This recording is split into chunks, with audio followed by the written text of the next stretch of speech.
Take medicine like Ozempic and Zepbound. Many of them are overpaying by thousands of dollars a year.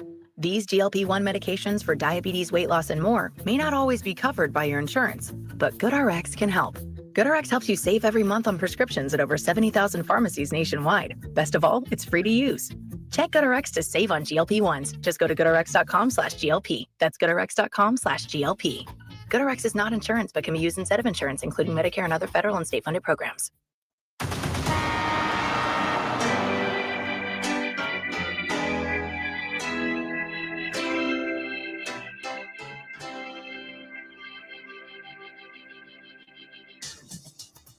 Now, from Wichita's most listened to sports radio, 97.5 and 1240 KFH. This is Sports Daily with Jacob Albrock and Tommy Kester. Hey, welcome in there, everybody. Happy Monday to you. Hope everybody had a great Easter weekend, the long weekend. Hope you got to celebrate with family and friends yesterday. We are here with you on a Monday for Sports Daily. I know a lot of kids are still out of school. And their parents. He'll be back to normal in no time. Jacob Albrock here alongside Tommy Castor. Max Power producing for us back in studio. We've got the KFH hotline for you at 869-1240. We've got video comments available for you if you'd like to make them. Thanks for watching us on 12 News Connected, Facebook, YouTube, X. And thanks for listening to us on the Odyssey app where you can leave us voice messages with the little microphone icon. Glad to be here with you, Tommy. Good morning. How are you? Yeah, I'm good. Happy Monday. Hope you had a good Easter weekend with the family. Good to see you for a minute yesterday. So, yeah, good to get back to it. Ready to jump right in. Always helps when the Royals can get back on track, maybe. They got a win. We'll take it. We'll take a win. Win's better than a loss. No, they're not back on track, but they at least salvaged the final game of the road trip.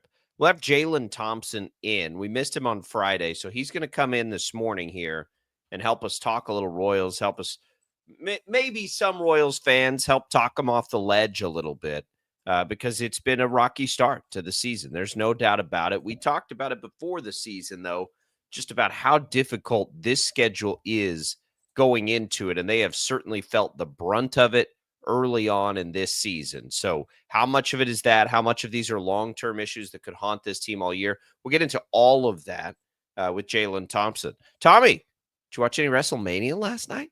No, I did not. I did not catch any of it. I'm assuming you did. I did. I caught a little bit. I try to like dive in for just a second if I can. It's on Peacock now, which I have. I am not following it closely like I used to, but I do try it like WrestleMania and maybe the Royal Rumble. Try and dive in. It's good. It was good.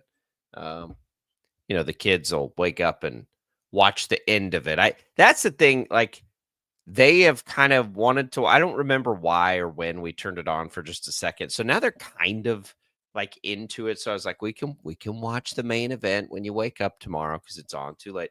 What was the main event? What was the big thing? John Cena and has turned into a bad guy. I don't know if you saw that. It's a big deal in the industry against Cody Rhodes, and they fought it out. And I have no spoilers for anybody who hadn't seen it. I mean, John Cena's got to be what, like 60 years old at this point? He's on a retirement tour. I mean, he's not that old, by wrestling age. Those guys can go forever.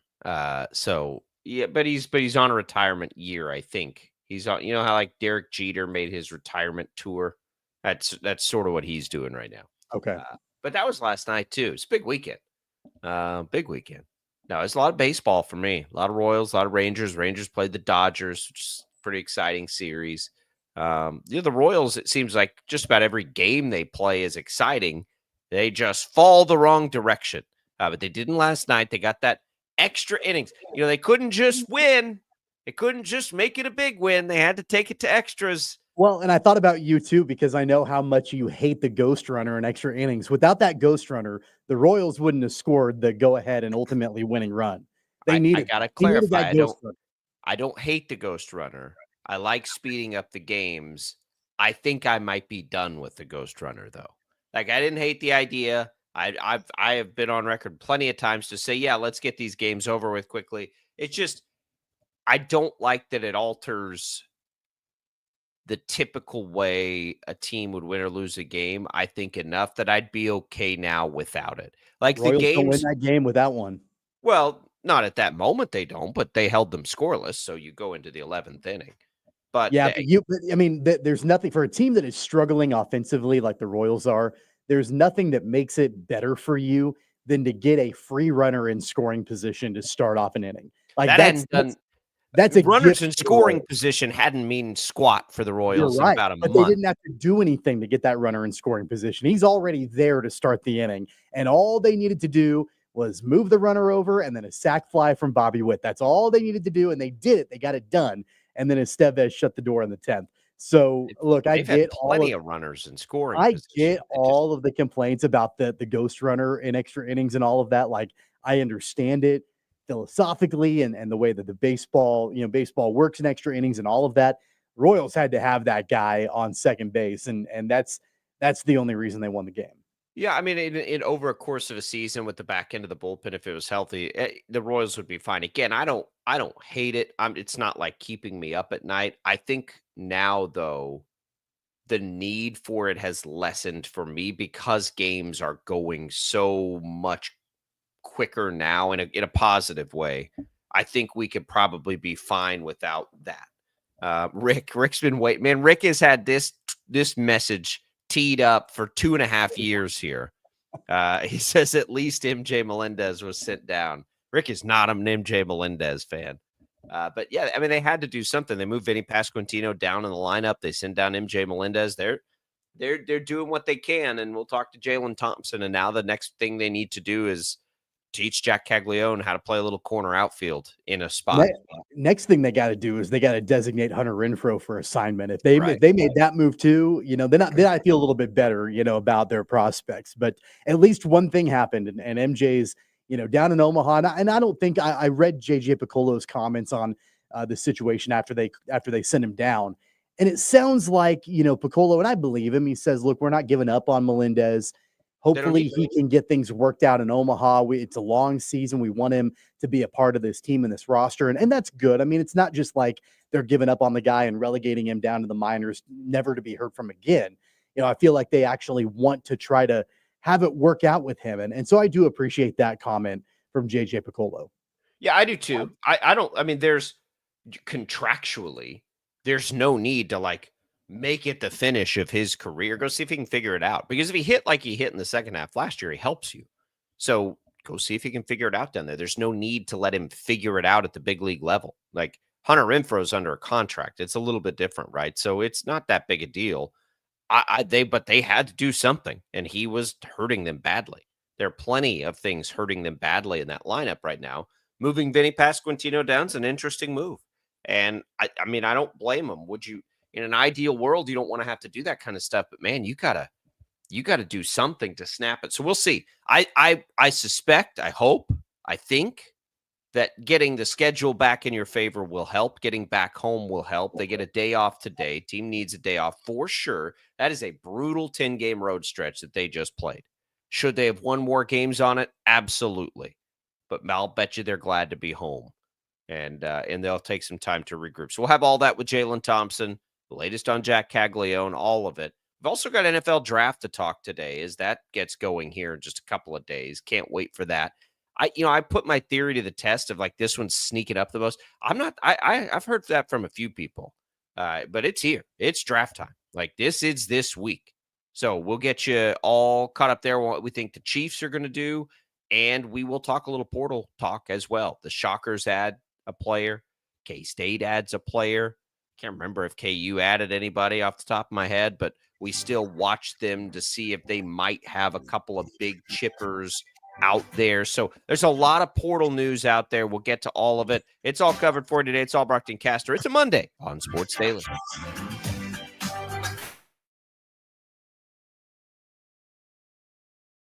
66 counties, 4 regions, and 1 weather team that you can trust. Find Storm Team 12 every weekday at 5:30 on the KSCW. Whatever the weather and wherever you are, Storm Team 12 is zooming in, going zone by zone to give you a more in-depth look at the forecast and some science behind the storms so you know more. We're focusing on the forecast so you can focus on what's important to you. Storm Team 12 Weather Focus, 5:30 on the KSCW. The future of television has arrived. Next Gen TV is here with stunning video, movie theater quality sound, enhanced voice clarity, and interactive features, all upgradable for the future. Learn more at watchnextgentv.com. Sometimes people tell us, I don't get it, it's just tea. But let me tell you, we are so much more than just tea. With 20 plus flavors of sweet and unsweet iced tea, the possibilities are endless. Come on in and try them all for free to find your favorite or get us on the go for your busy lifestyle. And don't miss happy hour every day. So the next time someone tells you it's just tea, tell them to come by and find out why we say drink tea, be happy. It's the canvas of our imagination. They tell a story. Clouds affect the events of your day. Sometimes they growl, sometimes they inspire, but they're always the messengers of nature's mood written in the sky. Storm Team 12 understands the language of clouds. We're dedicated to decoding their message so you know what to expect. Behind every cloud, there is a story waiting to be told. Trust Ross Jansen and Storm Team 12, alerting you first to the impact on your life.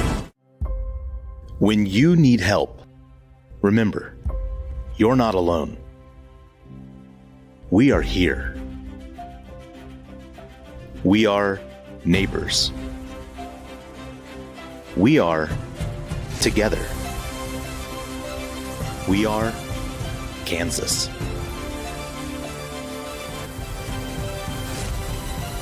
We are 12 News. They say, What is GMFB Overtime? It's Peter, Jamie, Kyle, and Akbar breaking down the NFL 5 days a week. It's okay to be excited. It's this, that, and a whole lot of... Oh! It's football for everyone. Weekdays at 10 a.m. on KSCW. Are following a breaking update. Every day, all day, stream the stories that have you talking near and far. Whoever is behind the wheel of this bus is not stopping. From hundreds of local reporters and meteorologists spanning the country. Chaos here this morning at the UW campus. Search LNL for the all-new Local News Live streaming app. Make yourself known now. 31001 in traffic pursuit. Oh my God, here. Investigate TV Plus begins with real people. We investigate stories that impact you. And inspire change every day. Something is broken. Real problems. Why are they hiding it? And real solutions. My daughter was dying in front of me. What was your reaction when he said that? Investigate TV Plus, weekdays at 3:30 p.m. on KWCH. Sometimes people tell us, I don't get it, it's just tea. But let me tell you, we are so much more than just tea. With 20 plus flavors of sweet and unsweet iced tea, the possibilities are endless. Come on in and try them all for free to find your favorite or get us on the go for your busy lifestyle. And don't miss happy hour every day. So the next time someone tells you it's just tea, tell them to come by and find out why we say drink tea, be happy. Mornings are busy. We're here to make your mornings better. We report the stories that affect you. 3 more hospitalized from contaminated apple juice just a day after the FDA issued a recall. We're here to make your mornings better. Closing east and westbound lanes of K96 for repairs. With 12 News, you're prepared for your whole day. Scattered thunderstorms across the state into the afternoon. Stay a step ahead with 12 News this morning on KWCH and KSCW.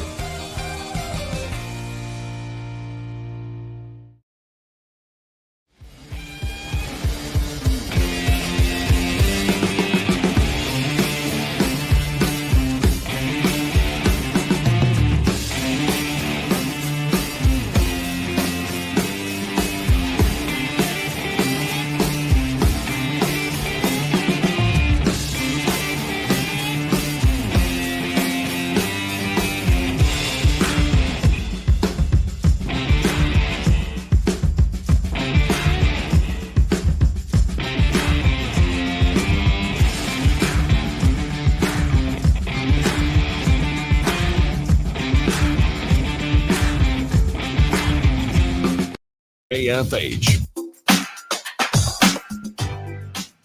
right, welcome back, everybody. It is Sports Daily here on KFH. Jacob Albrock, Tommy Castor with you. Glad to be with you. If you want to win some HTO, we'll give you a chance right now. All you got to do is text the keyword T to 20357. That'll get you a free iced tea, more than 26 flavors to choose from. You can catch those at Wichita East, West, or in Derby while you're in. Try one of the new refresher drinks too. Not included in the giveaway here, but man, if you're looking for a jolt of energy, they're delicious. There's 3 all new flavors: cherry, peach tea, lemonade, the Razzler, or mango tango, all energy boosted drinks. Check those out while you're in there. Again, HTO free iced tea though. T, the keyword 20357. I was talking to a great listener at the Home Depot. No, sorry. Oh, my goodness. This is a cardinal sin. I was talking to a great listener, Tommy, at Lowe's. At Lowe's. Lowe's, the blue one, not the orange one. And he was telling me he loves to listen to the show on the Odyssey app. He can't call in to win the tea. And I'm like, dude, you don't have to call in to win the tea. That's a text contest because he listens to it after the fact. I was like, that's perfect for you. I said, text right then. Text. You can text anytime. Message and data rates apply. You can enter 1 time per day to win that free HTO. So good luck. Shout out to great listeners who always say hi when we're out and about. That's right. I was at the hardware store doing guy stuff this weekend. Just talking to the masses, just people coming up to you left and right. Being talking a about, man, giving advice on pipe fitting. You probably, no, really. you're working on all this really like in-depth, like hardware type stuff. They just won't leave you alone. They want to talk about the radio show. No, they want to talk. They want my advice on hardware stuff. That's what they want. That's what I'm here for. I believe that less than I believe people bombarding you in general at the hardware store. Yeah, no, I do appreciate when people talk to me about the show. I lay 100 bags of mulch on Friday, and my back still hurts. Why? Like, why do we do these things? 100 bags of mulch. I could have used some help. That's a lot of. You didn't ask me for help. That's a lot of mulch. How much does a bag weigh? A lot? 15, 20 pounds, probably 30, 40. I don't know. It was brutal. I made my Are you kids. feeling ripped today? Feeling like, No, I feel like I can't stand up because my back hurts so much.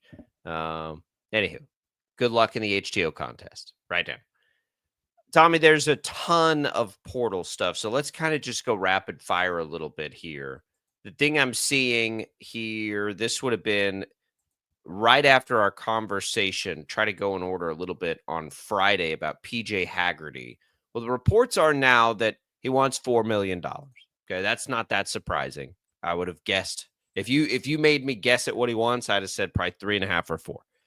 The part of the report, though, if you're a KU fan, like and thought he was a possibility, I certainly thought he was a possibility for KU. I think he would make a lot of sense. The other thing coming out, and On3 reported this, Jeff Goodman reported this. He's asking to be a primary point guard. So that probably doesn't fit as much. We don't know exactly what things look like with Darren Peterson, but they're not going to alter their plans with him, I cannot imagine. So if there's not a way for Haggerty to play some point, play off the ball some, then probably KU's not going to be the best fit.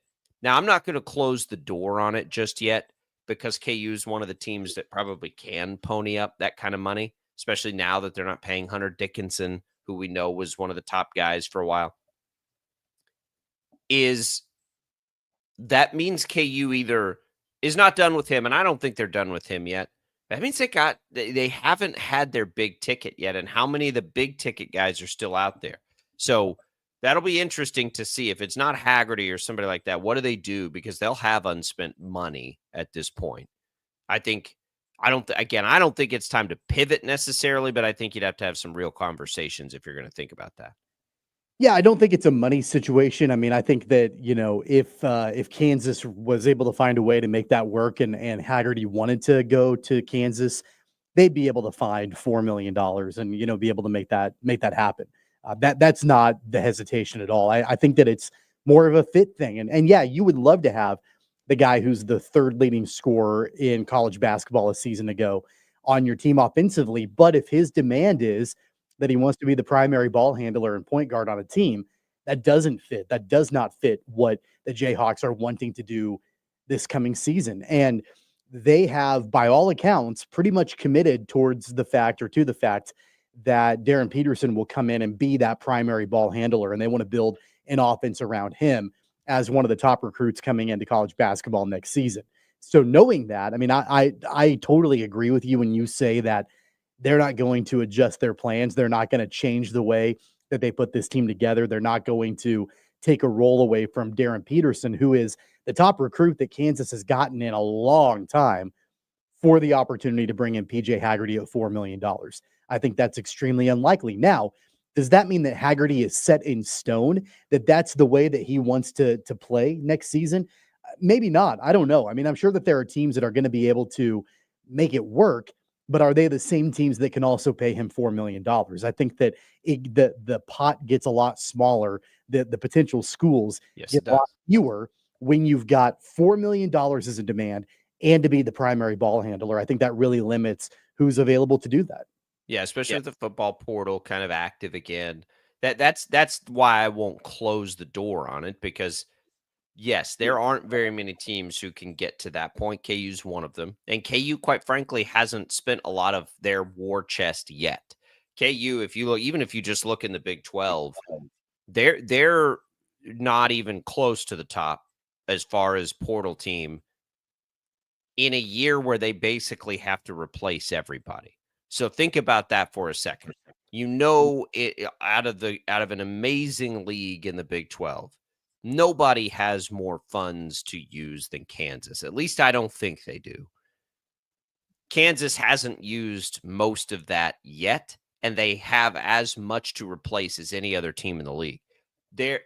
If they're sitting on something, that would be a part of it. Now, there's a lot of things to think about with it. I still think Haggerty is a part of that equation. I really do. this freshman from the class of 2026, who's either the number 1 or number 2 player, potentially reclassifying, could play into that, because you would obviously have to make it worth his while to come back and do that. So I think that, we've got to just be patient with them. It's just the question becomes, how many guys, like, how long is too long to wait, right? Like, are they going to wait too long? And then all these top guys, I think there are a lot of big name players still out there. There's a dude from St. John's who still hasn't, RJ Lewis, who still hasn't transferred. And he, by most accounts, I think is the top guy. So there's still plenty out there for them. It's just that Haggerty note we talked about that Friday. That was interesting to see, because I don't think he's going to come in and be like what DeJuan Harris was. Like, if he went to KU, he's not getting that kind of run at point guard. I don't think. You never say never. No, I don't think he is, because Darren Peterson is going to be the point guard. Like that, that has been made very clear that he's going to be the guy that is going to run this offense for Kansas, and they're going to build a team around him. And so, again, you would love to have the production of PJ Haggerty on your team, the offensive threat that he is, and all of that for sure. But you're not going to change the identity of your offense around Darren Peterson to bring in PJ Haggerty. At least I wouldn't think so at $4 million on top of that. I mean, if it was a little bit less, then yeah, you could probably find a way to make it work. If I'm PJ Haggerty, I'm like, look, I'm not going to make major demands as far as what my role is necessarily. I just want to go to a team where I can win and compete for a national championship and make money. I think it's okay for him to ask for $4 million.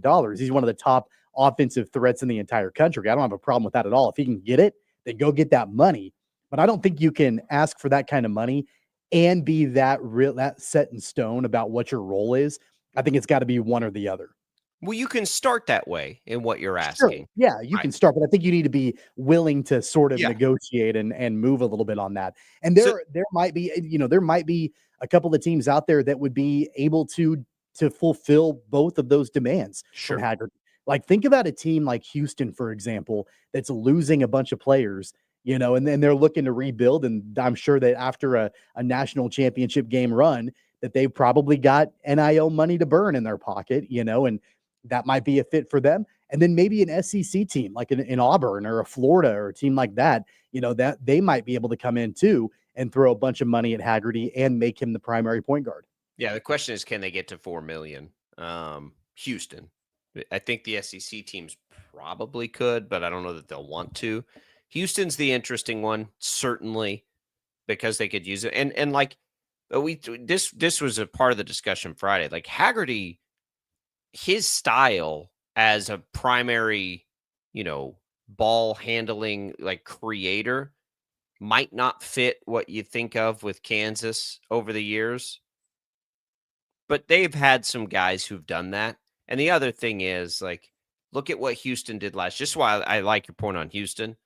Houston's offense, and Houston was very good, maybe should have won a national championship, was to just let two guys handle the ball at the top and do everything offensively, play insane defense, and get all the offensive. Haggerty would fit at Houston perfectly, like perfectly.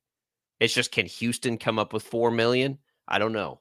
That's a big number. I just don't know how many teams can, besides, that really, really top tier of the blue blood kind of teams. Have you seen, and we'll get to the Shockers and the Cats in just a second, have you seen the Cooper Flagg conversation happening right now? Cooper Flagg is not like 100% going to the draft, basically. It's really interesting. I guess there has been like some hints or some subtlety that he hasn't made a decision that he could come back to Duke. I was talking about this with somebody over the weekend. How great would this be for college basketball if Cooper Flagg returned? I mean, what's the reasoning that he might not enter the draft? I mean, he's a consensus top pick, right? Like, not he is the consensus top pick, and next year, by all accounts, he would have more competition to be the top pick because of Darren Peterson and a couple other freshmen that are coming in that are pretty highly touted. It's supposed to be a pretty good class.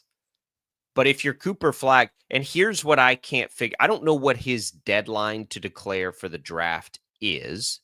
I think basically, like, if you're Flagg, so the number one overall pick salary is $12.5 million. Flag, I think, made about 12 last year at Duke.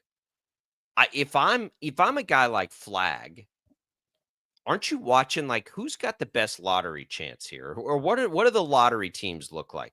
Like if you're Flag, and no offense to, I don't know, the New Orleans franchise or Charlotte, like Washington, like if those are the teams that I may end up with, and I'm Flag, and I could make as much money playing at Duke as I could in the NBA. And he could for 1 year, because remember, he can get he's already, was he on all the New Balance commercials or something? Yeah, he's making like $12 million. Right. At least he did this last year to play he for can Duke. do all of the things financially that he could do in the NBA right away. You can right this second, but the thing that we don't talk about is that all that does is delay when the next contract would come in the NBA. Sure, I understand that. Where the hundreds of millions of dollars I get it. Supermax contract comes into play. I get it. But what if it means going to the Wizards, or next year if you get a lottery situation like the Spurs end up there again? I'm not saying he should or he shouldn't do it. I think it's his choice. He has a decent choice to make. Like, it's an interesting choice to think about. He may love it at Duke. It may just be like, remember, I think he skipped his senior year of high school. He's like, I love this too much. Like, I just want to go have fun. Already making $12 million. He's only got a few days to make that decision. April 26th is the deadline to enter the draft. So today's the 21st. So he's got this week to make that decision on whether or not. I mean, I would imagine I think he'll go. Yeah, right? Yeah. I think he'll go. But it's interesting to think about that he has the opportunity at least to make a financial decision one way or the other. That's an interest. I saw that. So I just wanted to cram that in here. Okay, let's go to the Shockers next. Then we'll get to K-State on the portal stuff. And I'm kind of holding K-State a little bit because they've made a few moves here where they're actually putting together a pretty talented roster. But Will Berg is the guy coming in for Wichita State. 7'2". He's Swedish, and he comes over from Purdue. Now, he was not their primary center this last year, I don't believe. He was not. No. So his numbers aren't going to jump off the screen at you. Like 2 points, 1 rebound. He didn't play a lot. So it's a risky move. I don't think it's a move that Shocker fans should be ready to hang his jersey in the rafters or anything. But he absolutely, Tommy, fills a need that we've talked about for a while. They don't have anybody down there right now. Yeah, well, they do now, right? And Right. that's the most important thing. I mean, yeah, you look at his production in the Big Ten last year and just overall in his season for Purdue, 22 games. He started 3 games, but in the 22 games he played, he averaged just under 2 points, 1.3 rebounds, and less than a block in about 6 minutes per game for Purdue. Again, it's not amazing production. He didn't play a whole lot, quite frankly, for Purdue this last season, but clearly he's got the size, he's got the strength, and remember, he had been, I think he redshirted his first year. He's got 2 years of eligibility remaining. I would think, and I don't know exactly the way the timing of it all went down, but wouldn't you guess that he learned behind Zach Edey, right? Wasn't Zach Edey the big guy at Purdue, before he left and graduated and all of that? I mean, Will Berg would have been behind him at least for 1 season or maybe 2. So I do think that that's maybe important too. I don't know if he picked up anything from Zach Edey or not, but you're coming from Big Ten competition, to American competition with Wichita State. They needed somebody down low for sure. Even if he can be halfway productive in the post, it's better than what they had before. Is he going to be as productive as Quincy Ballard? I would guess no. Probably not. Is he a better option than Monte Bosniak, who's in the portal? Yes. I would say yes. So I think you have to look at it that way. I'm glad that they got him because they need that. They need his position badly. So how good will he be? I think that is a total wild card. Guy has barely played. But I do think we got to see a lot of Mate, and that was not going to be good enough if he was going to be forced to play a true center position, which he might have been. And he's in the portal. He doesn't even have, they're not even certain on his eligibility, but he's in the portal. I think, and as far as that goes, yes, it's an upgrade. So I would imagine that was a target for Wichita State and a pretty good one. And they won a battle for a target, and that's not insignificant by any means. But what I don't want to do is sit here and look at Will Berg and put like Quincy Ballard expectations on him, because that's not fair to him. Like you can't expect him to step in and play that kind of role. Quincy Ballard was the second best player on the floor most nights, probably last year behind Corey Washington. If not, Corey Washington went to SMU, by the way, just for those keeping track of these kinds of things. So it's a good signing, though, because it fills an absolute position of need for Wichita State. Absolutely does. And you're beginning to see a roster come together. There's no doubt about it. Well, on top of that, too, and I know it's a very, very, very small sample size. He hasn't played a ton in his college career. But when he has been on the floor, he's been very efficient in shooting the basketball. 31 for 39 in his career, which is just under 80%. Did you know that's the highest percentage in NCAA history for a player with at least 35 attempts? He's awesome. The most efficient player in NCAA history, 31 for 39. Teach him how to get to the line, like the upside there. All right, when we come back, we'll hit on what K-State's been able to do. We'll talk a little bit about that. And then we've got draft talk today. We got lots of Royals talk coming today as well. Stick around, more Sports Daily after this.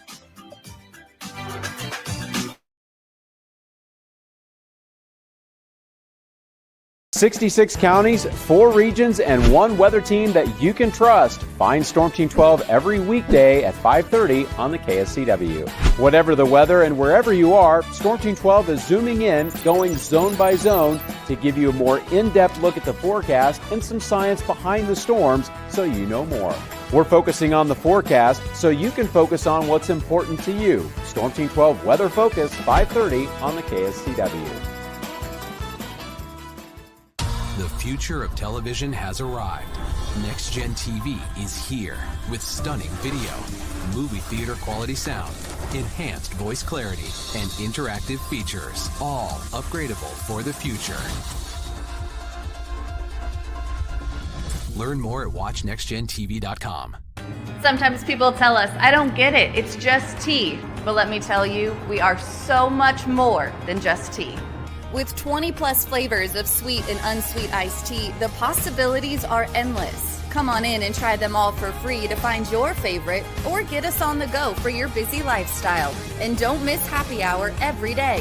So the next time someone tells you it's just tea, tell them to come by and find out why we say, drink tea, be happy. It's the canvas of our imagination. They tell a story. Clouds affect the events of your day. Sometimes they growl, sometimes they inspire, but they're always the messengers of nature's mood, written in the sky. Storm Team 12 understands the language of clouds. We're dedicated to decoding their message so you know what to expect. Behind every cloud, there is a story waiting to be told. Trust Ross Jansen and Storm Team 12, alerting you first to the impact on your life. When you need help, remember, you're not alone. We are here. We are neighbors. We are together. We are Kansas.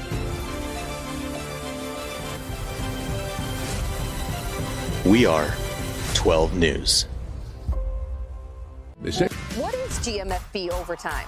It's Peter, Jamie, Kyle, and Akbar breaking down the NFL 5 days a week. It's okay to be excited. It's this, that, and a whole lot of... It's football for everyone. Weekdays at 10 a.m. on KSCW. Are following a breaking update. Every day, all day, stream the stories that have you talking near and far. Whoever is behind the wheel of this bus is not stopping. From hundreds of local reporters and meteorologists spanning the country. Chaos here this morning at the UW campus. Search LNL for the all-new Local News Live streaming app. Make yourself known now. 831001 in traffic pursuit. Oh my God, here. Investigate TV Plus begins with real people. We investigate stories that impact you and inspire change every day. Something is broken. Real problems. Why are they hiding it? And real solutions. My daughter was dying in front of me. What was your reaction when he said that? Investigate TV Plus, weekdays at 3:30 p.m. on KWCH. Sometimes people tell us, I don't get it, it's just tea. But let me tell you, we are so much more than just tea. With 20 plus flavors of sweet and unsweet iced tea, the possibilities are endless. Come on in and try them all for free to find your favorite or get us on the go for your busy lifestyle. And don't miss happy hour every day.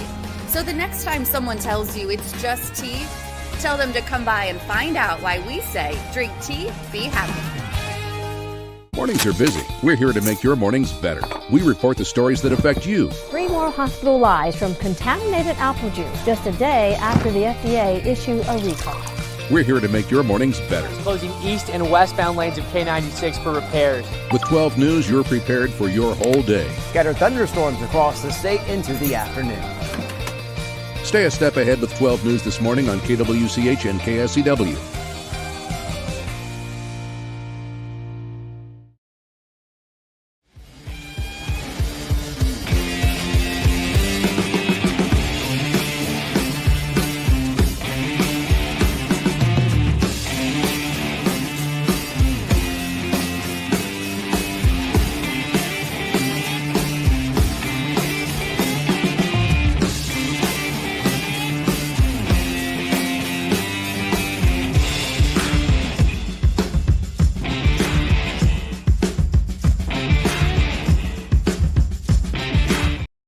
On KFH.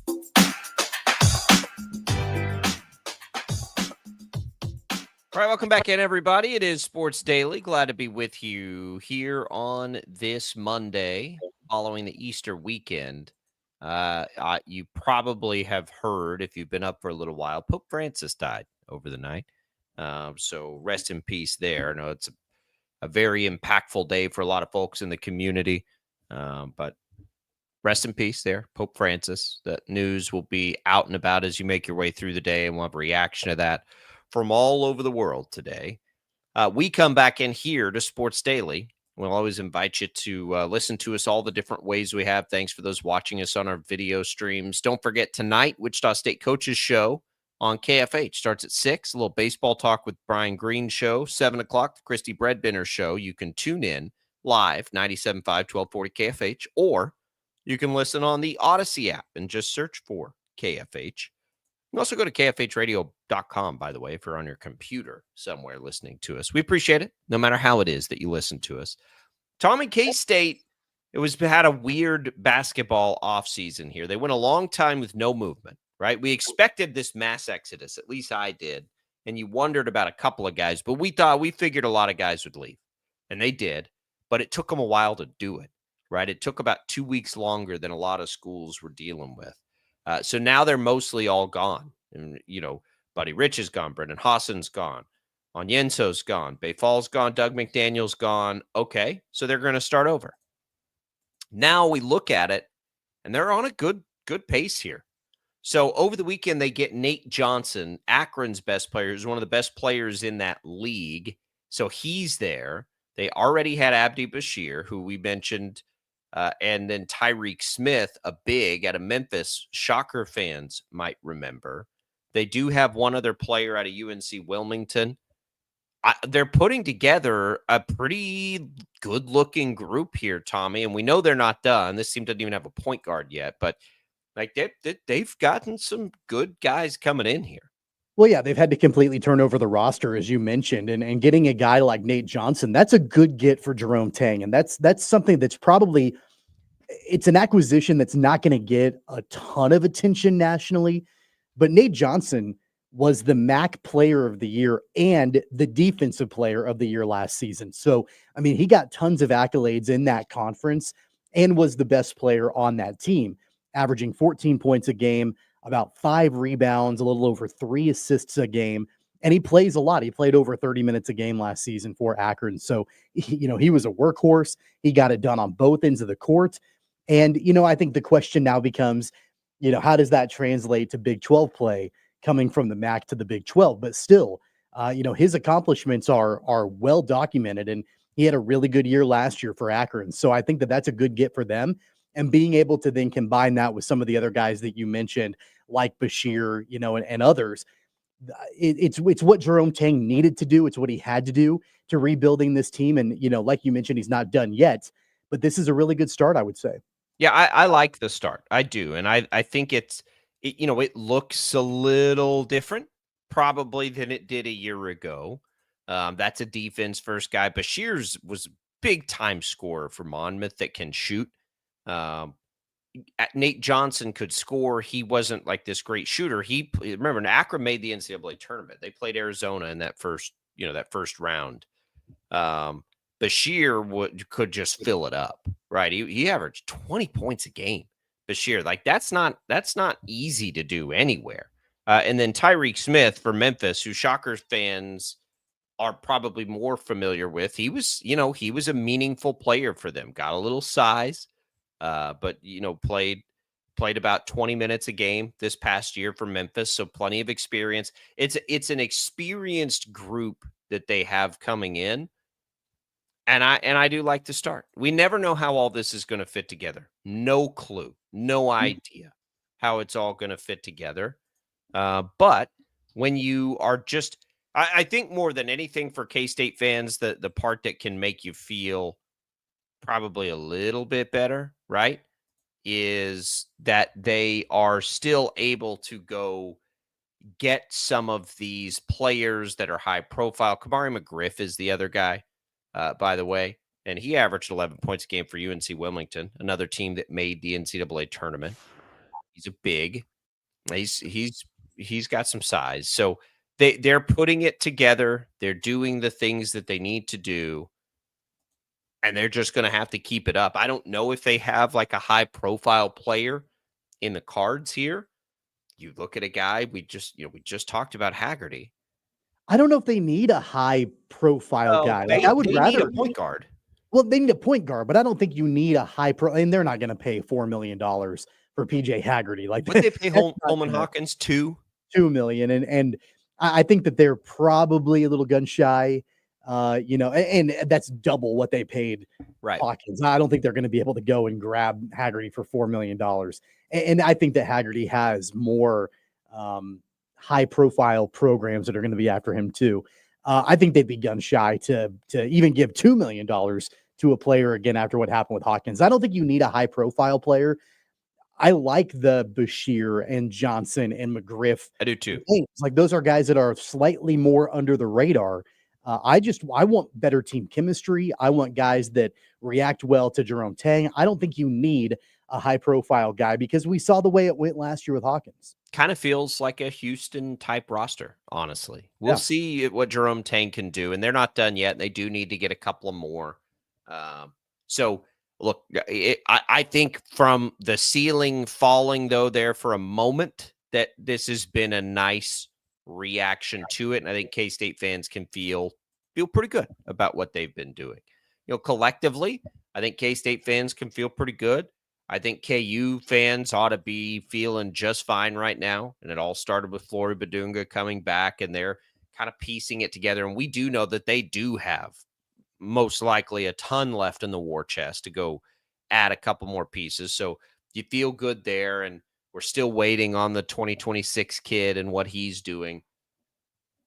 Shocker fans should probably feel okay too, Tommy. Like Ballard, of all the portal things that happened this offseason, Flory Badunga, for the three teams that we followed the closest, Flory Badunga would have been the most impactful, I think.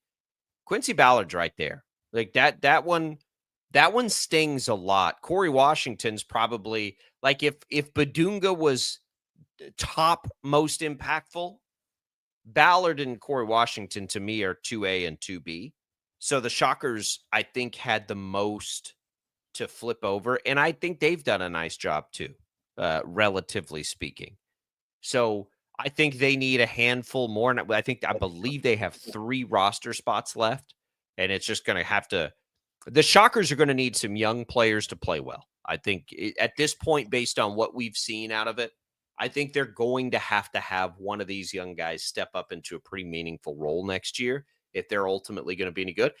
And that's not all that different than we used to see all the time in college basketball, right? It's who, can one of them, and at Wichita State specifically. So that's I think as key as anything to them. But they do still have to fill out the roster. They do still have to, get some more bodies in there. But I think all three teams have done a relatively nice job. Well, and now for KU, we sit back and wait and see, does Tyron Stokes reclassify to the class of 2025? He made his visit to Lawrence over the weekend. He was on campus inside Allen Fieldhouse, doing all of that. And so I think the question then becomes, does he want to try to enter a year early and play alongside Darren Peterson for that 1 year? And I don't know how they complement each other, but I would imagine when you've got the number 2 recruit in 2025 and the number 1 recruit in 2026 reclassifying to 2025, yeah, you've got a ton of young talent for sure for the Jayhawks, but really dynamic and electric players that, could end up playing together. You add in Flory Badunga on top of that, that becomes a really, really exciting roster with an extremely high ceiling. Time will tell on if Stokes ends up doing that. I mean, he did all the social media videos. He was obviously there. He was holding the national championship trophy from 22, and he's got a dog with him, which is kind of funny. But it's all there. It's all there. And this is a guy who fills it up as much as any high school player ever does. I don't know. I don't know. We'll see. If I go back to something from July on him, and that's a lifetime ago. But he was asked about a potential reclassification. This according to Jeff Borzello, was the ESPN guy. He said, quote, "We've had multiple conversations about it. Not really the option I've been thinking about. Kansas was one of the teams he mentioned at that time, with a couple West Coast schools, and then Kentucky, Arkansas, and Louisville. So I don't know what the chances are, but that would be the kind of thing that would make Kansas spend a little money. Look at what Cooper Flagg, that kind of freshman, got to do it at Duke. So there are a lot of things with Kansas where it's just like, okay, let's just see what they're going to do here. Like Haggerty wants $4 million. Kansas will have $4 million. Because I don't think they've spent a ton yet. I don't know what they had to give Flory Badunga to come back. I mean, who knows? But I think they're kind of sitting on it at the moment. And whether that's a Tyron Stokes things or not, I'm not sure. But it's interesting. Yeah, again, I mean, I'll say it again. I mentioned it earlier. I don't think it's going to be a dollar amount that would scare Kansas away from PJ Haggerty. I just think it's the role that Haggerty is demanding. And so, sure, if there's negotiation going on, and there might very well be, I think that for Kansas, the conversation would be, look, we can get there to $4 million, but we can't change your role. Like, you're going to be primarily off the ball. You could be a secondary ball handler, but we need you to score off ball. And we're letting Darren Peterson run this offense. I don't think that as of now, Haggerty's going to be willing to budge on that. I think there are going to be a handful of other schools that have the budget and can basically say, Haggerty, you can run with the ball. It's all yours. Whatever role you want, you can have it.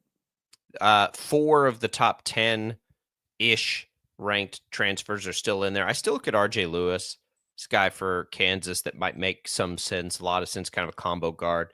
Really played up. Darian Williams from what the roster needs makes the most sense to me because he plays the position they need the most, which is small forward. But that's a Tech to KU transfer, so who knows? They've done it before. It's exactly what they did with McCullough. But they have options to spend their money. If you had to power rank it, Tommy, would you want the freshman the most to come into this team next year? I think it gives you a really, like I said before, extremely high ceiling. It makes it really hard to evaluate what they're going to do going into the season because you've got so much young talent on the team. I mean, Stokes is 17 years old. Yeah. It makes it so hard to evaluate that because you've got Peterson, potentially Stokes, and Badunga as your main 3. But you've got so much size between Badunga and Stokes is a big guy at 6'7", 245.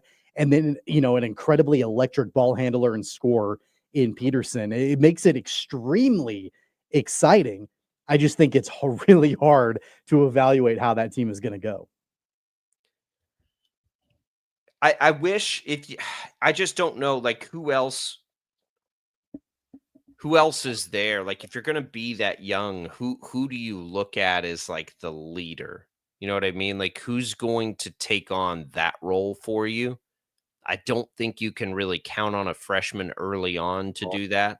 Well, I think you look at a guy, and I don't know if he would be the number one leader on the team, but a veteran in Melvin Council, who's a big defensive player, But that's a new player. You're right. Yeah, you're right. They don't have that been with Bill Self for a while, put your arm around the shoulder, like, yeah, he's on you now. But, they don't have that. So that's what makes me a little hesitant with the younger guys. But, I mean, you're going to take that kind of talent anytime you can get it. All right, we'll come back. We got more Sports Daily, another hour rolling your way. Jaylon Thompson in the second hour. Stick around.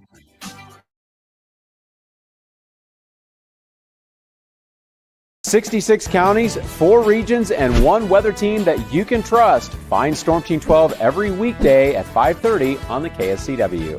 Whatever the weather and wherever you are, Storm Team 12 is zooming in, going zone by zone to give you a more in-depth look at the forecast and some science behind the storms so you know more. We're focusing on the forecast so you can focus on what's important to you. Storm Team 12 Weather Focus, 5:30 on the KSCW. The future of television has arrived. Next Gen TV is here with stunning video, movie theater quality sound, enhanced voice clarity, and interactive features, all upgradable for the future. Learn more at watchnextgentv.com. Sometimes people tell us, I don't get it, it's just tea. But let me tell you, we are so much more than just tea. With 20 plus flavors of sweet and unsweet iced tea, the possibilities are endless. Come on in and try them all for free to find your favorite or get us on the go for your busy lifestyle. And don't miss happy hour every day. So the next time someone tells you it's just tea, tell them to come by and find out why we say, drink tea, be happy. It's the canvas of our imagination. They tell a story. Clouds affect the events of your day. Sometimes they growl, sometimes they inspire, but they're always the messengers of nature's mood written in the sky. Storm Team 12 understands the language of clouds. We're dedicated to decoding their message so you know what to expect. Behind every cloud, there is a story waiting to be told. Trust Ross Jansen and Storm Team 12, alerting you first to the impact on your life. When you need help, remember, you're not alone. We are here. We are neighbors. We are together. We are Kansas.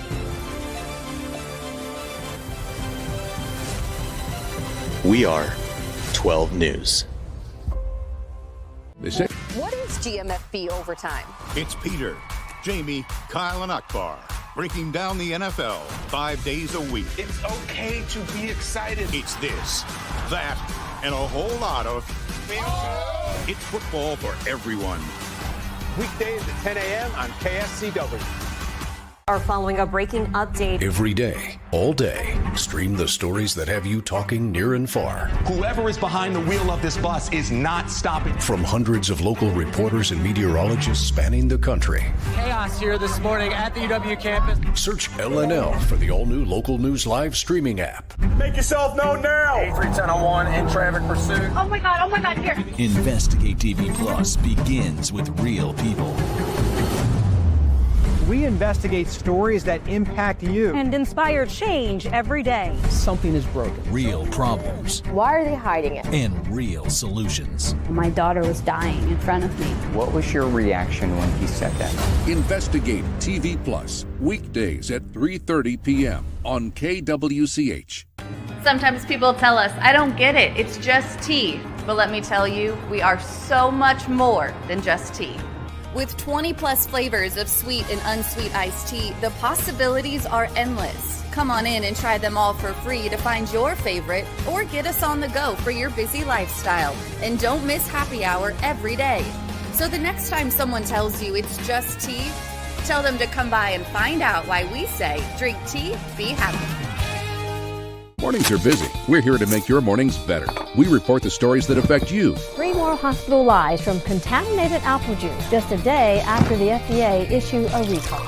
We're here to make your mornings better. Closing east and westbound lanes of K96 for repairs. With 12 News, you're prepared for your whole day. Scattered thunderstorms across the state into the afternoon. Stay a step ahead with 12 News this morning on KWCH and KSCW.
Now, from Wichita's most listened to sports radio, 97.5 and 1240 KFH. This is Sports Daily with Jacob Albrock and Tommy Kester.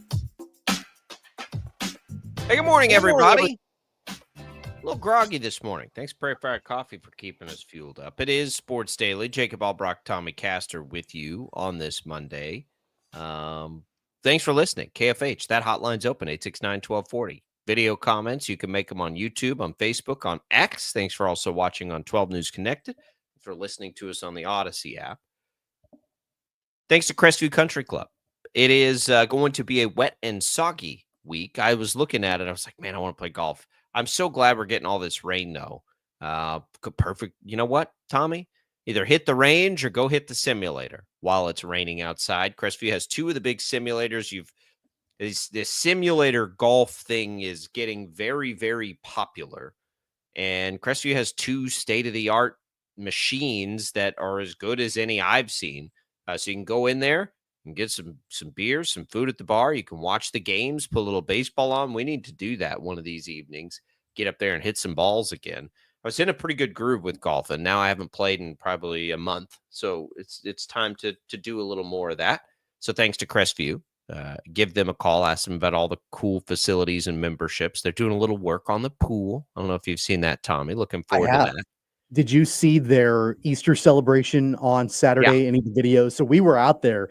Yeah, we didn't make it this year, but it looks like it was incredible. I mean, they brought in a helicopter. Dropped eggs from the sky on the ground for all the kids to go out and like my boys were loving it. Like they cared more about the helicopter than they did about going and getting the eggs. But that was pretty cool. And shout out, by the way, to their general manager out at Crestview, Dane Brummett.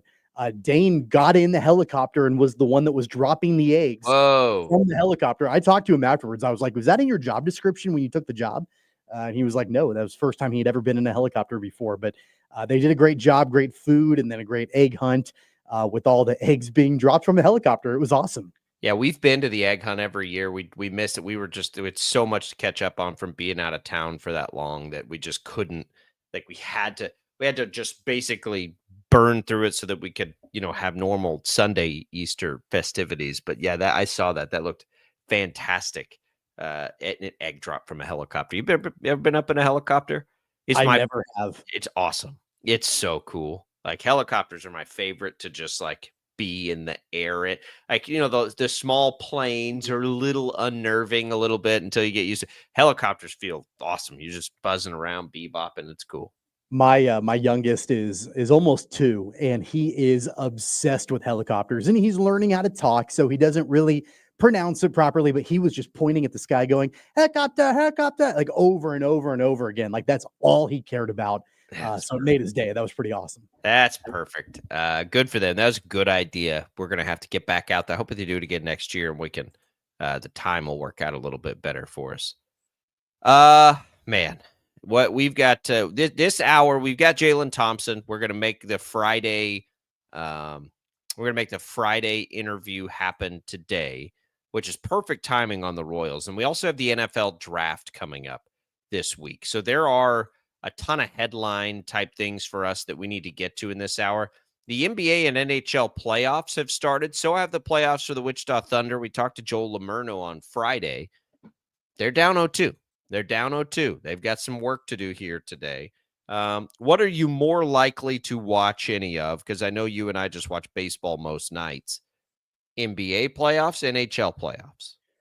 Probably NBA playoffs between the two. And I haven't watched any of the of either, up to this point. But I will say I did follow yesterday the Oklahoma City Thunder absolutely blowing out Memphis, 51 points in that playoff game. They were threatening the NBA record of a point differential in a playoff game, which I think is 58. It was very, very close for a while. Memphis got blown out by the Thunder.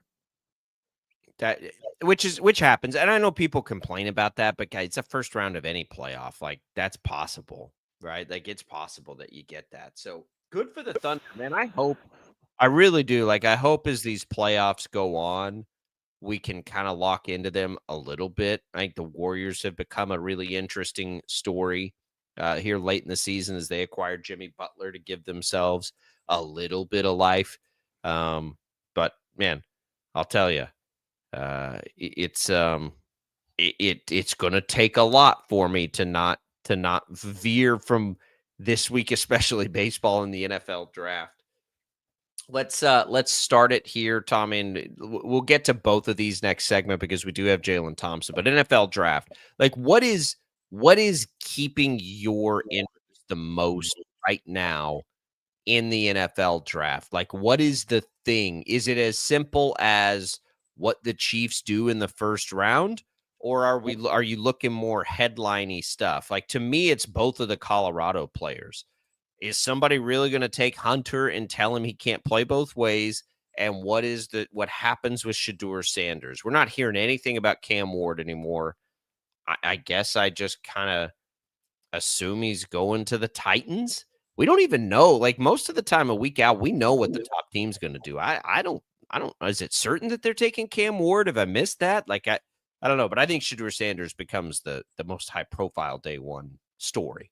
Yeah, I think for me, it's what teams are going to be willing to trade down, because I do think that there are some teams in the top 10, maybe even the top 5 that are going to trade down, just because outside of the couple of guys that have been talked about a lot, it kind of seems like there's a logjam. And maybe if you drafted, a player at 5 or 6, you could get the same kind of value with that player at 21, 23, 27. Like, I think that there's going to be some jockeying for position a little bit here.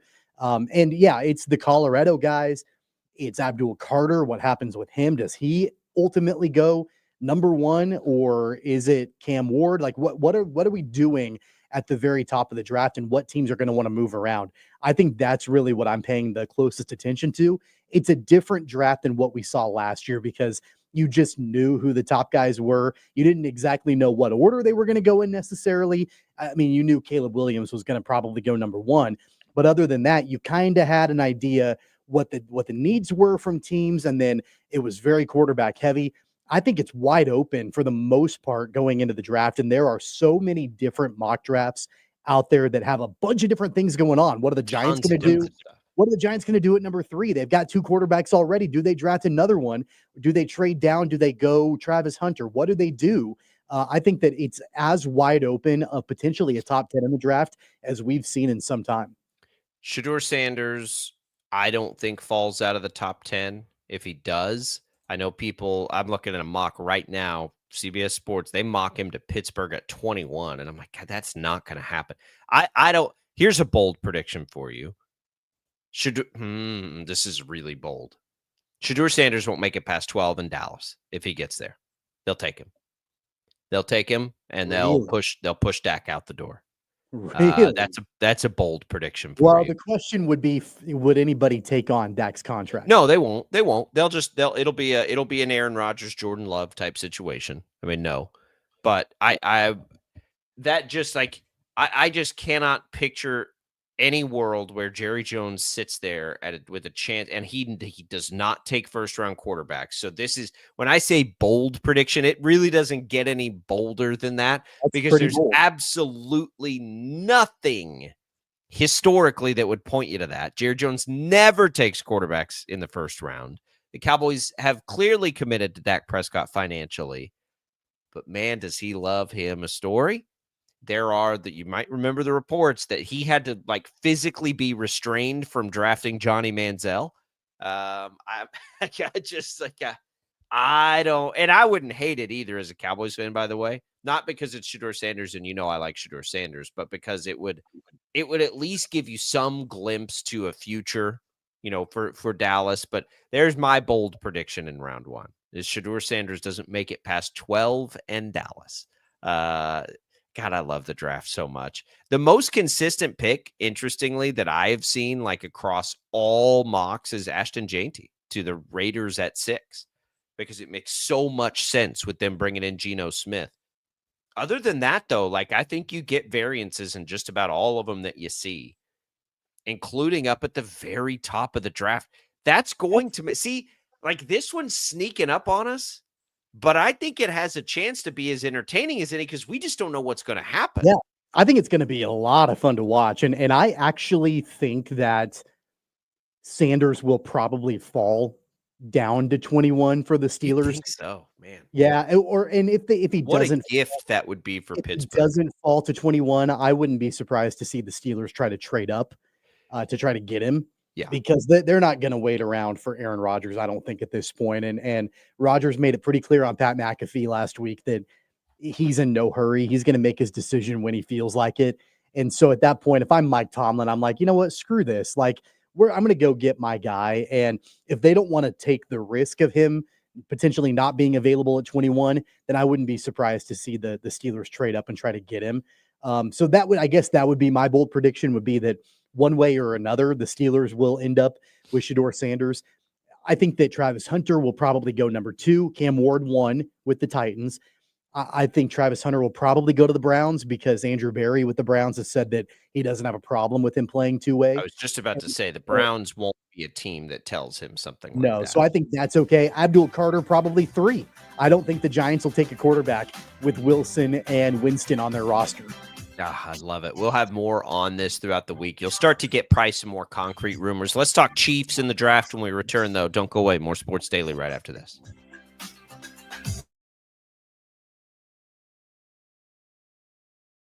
66 counties, 4 regions, and 1 weather team that you can trust. Find Storm Team 12 every weekday at 5:30 on the KSCW. Whatever the weather and wherever you are, Storm Team 12 is zooming in, going zone by zone to give you a more in-depth look at the forecast and some science behind the storms so you know more. We're focusing on the forecast so you can focus on what's important to you. Storm Team 12 Weather Focus, 5:30 on the KSCW. The future of television has arrived. Next Gen TV is here with stunning video, movie theater quality sound, enhanced voice clarity, and interactive features, all upgradable for the future. Learn more at watchnextgentv.com.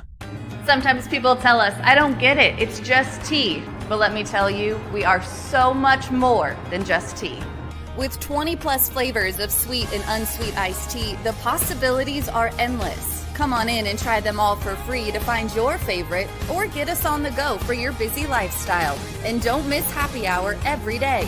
So the next time someone tells you it's just tea, tell them to come by and find out why we say, drink tea, be happy.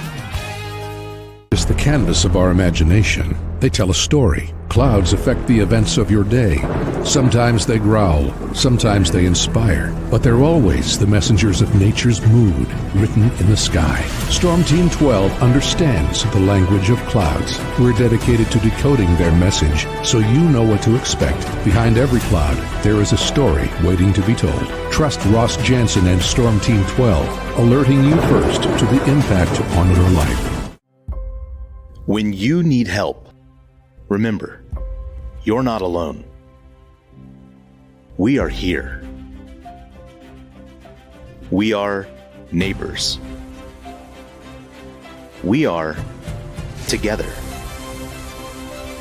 We are Kansas.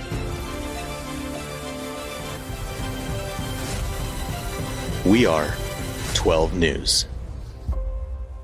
They say, What is GMFB overtime? It's Peter, Jamie, Kyle, and Akbar breaking down the NFL 5 days a week. It's okay to be excited. It's this, that, and a whole lot of. It's football for everyone. Weekdays at 10 a.m. on KSCW. Are following a breaking update. every day, all day, stream the stories that have you talking near and far. Whoever is behind the wheel of this bus is not stopping. From hundreds of local reporters and meteorologists spanning the country. Chaos here this morning at the UW campus. Search LNL for the all-new Local News Live streaming app. Make yourself known now. 31001 in traffic pursuit. Oh my God, here. Investigate TV Plus begins with real people. We investigate stories that impact you. And inspire change every day. Something is broken. Real problems Why are they hiding it? and real solutions. My daughter was dying in front of me. What was your reaction when he said that? Investigate TV Plus, weekdays at 3:30 p.m. on KWCH. Sometimes people tell us, I don't get it, it's just tea. But let me tell you, we are so much more than just tea. With 20 plus flavors of sweet and unsweet iced tea, the possibilities are endless. Come on in and try them all for free to find your favorite or get us on the go for your busy lifestyle. And don't miss happy hour every day. So the next time someone tells you it's just tea, tell them to come by and find out why we say drink tea, be happy. Mornings are busy. We're here to make your mornings better. We report the stories that affect you. 3 more hospital lies from contaminated apple juice just a day after the FDA issued a recall. We're here to make your mornings better. Closing east and westbound lanes of K96 for repairs. With 12 News, you're prepared for your whole day. Scattered thunderstorms across the state into the afternoon. Stay a step ahead with 12 News this morning on KWCH and KSCW.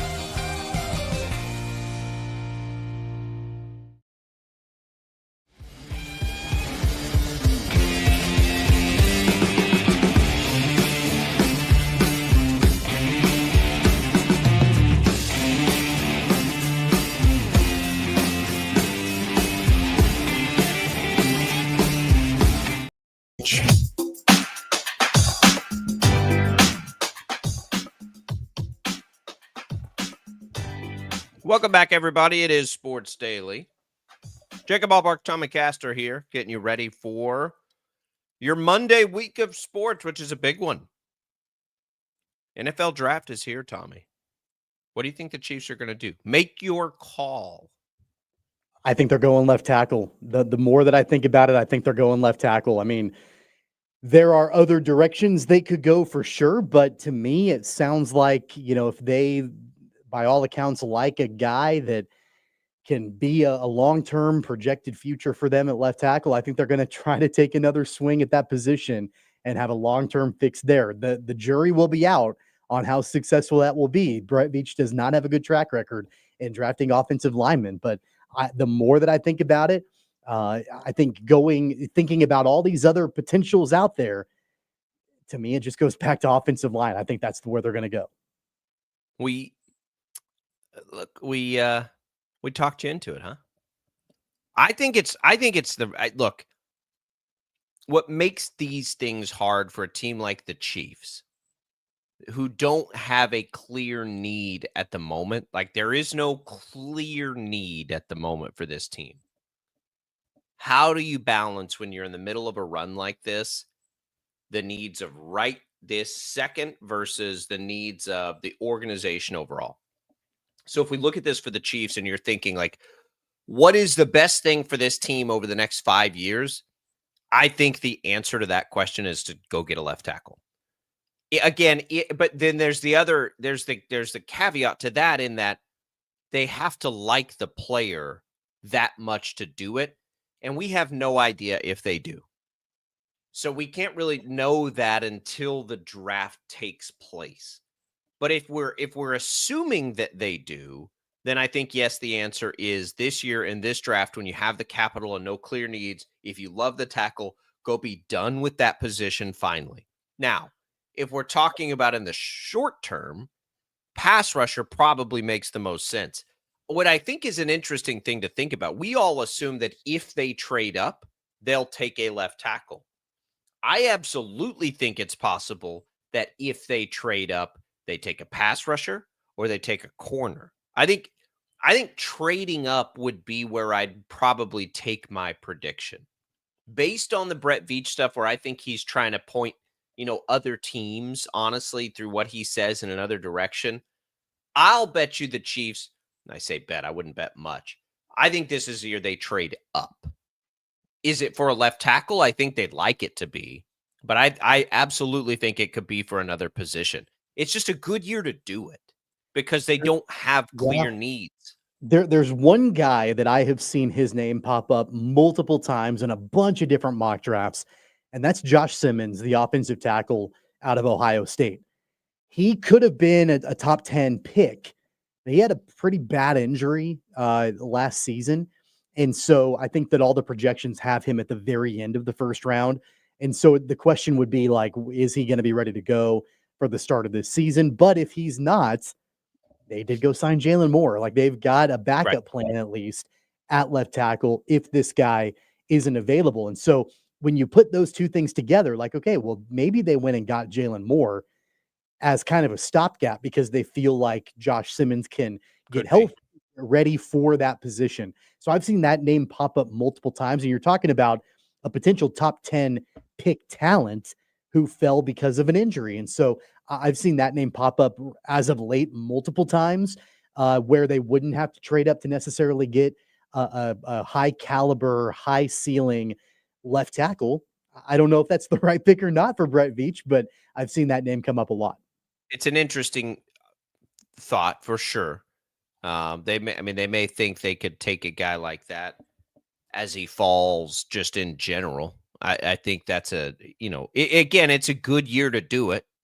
They have a need, I think, at pass rusher long term. I do. Less of a need, I would say, probably at corner, but that's only predicated on I still think they're going to invest in McDuffie, but if they don't, if that's not the plan, then they have a real clear need there for the future. But they sit here and, what does it cost to move up? I think if it costs you just about anything within this particular draft, you're okay with it. If it bleeds into like future picks that are, first or second rounders, you don't love that because as much as it was nice to bring everybody back this year, the idea that they might be able to do something like that again next year, I would say, is not very high. So you do have to think about the future. So you don't want to sacrifice too much. But man, this left tackle thing has hamstrung this organization now for a while.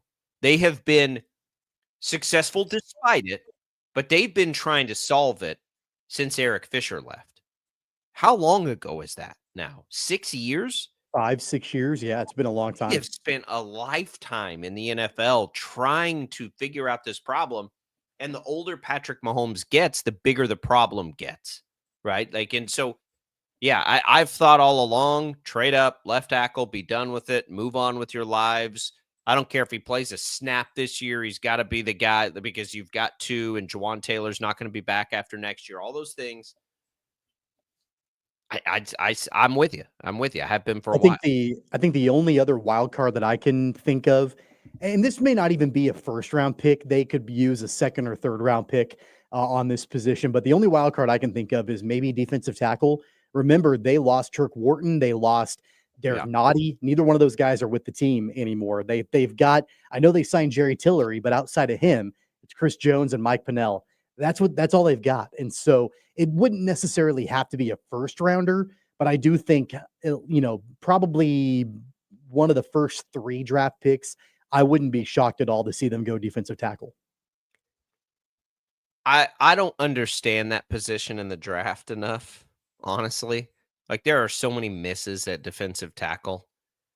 It'd be fine. It'd be fine if they did that. It wouldn't hurt my feelings. They're not going to do anything, I don't think. I can't think of anything, literally anything that they would do that I'd be like, I'm just offended that they did that. You know what I mean? Like I don't I made the joke at the end of last week. If they decided to take a backup quarterback early, like, I don't care.